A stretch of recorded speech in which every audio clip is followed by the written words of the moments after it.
Betrayal or freedom? Choose. I woke up from anesthesia with a mouth full of cotton and a heart already pounding, but not from pain. My hospital room was empty except for a folded piece of paper on the tray table. My boyfriend, the one who'd held my hand as they wheeled me into surgery, was gone. The note, written in his messy scrawl, said, "You always said you wanted a fresh start. I'm taking you seriously. I've left with someone who makes me feel alive." I stared at the signature, numb, while my nurse's badge, her name, her smile, flashed through my groggy mind.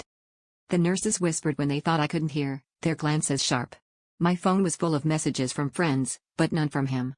It hit me that the woman who'd taken my vitals, who joked about my ugly hospital gown, was the same one he'd vanished with. There'd been late-night visits, hushed voices outside my door. The last thing I remembered before surgery was the way they'd laughed together, her hand on his arm. I started piecing things together, the missed dates, his new cologne, the way he'd started talking about living authentically. It all made sense now. My chest felt carved out, rawer than anything the surgeons had done.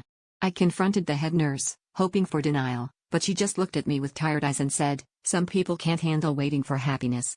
The betrayal was so public, so humiliating, that I almost wished I'd never woken up.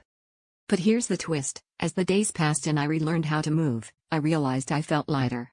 I'd spent years trying to rescue a relationship that was already on life support. Their fear was a violent mercy, forcing me to admit I'd been too afraid to let go. The fresh start he'd promised in his note wasn't his to give, but I took it anyway. Now, when I look at my scar, I don't think of him, or her, I think of how sometimes you have to be cut open to finally heal.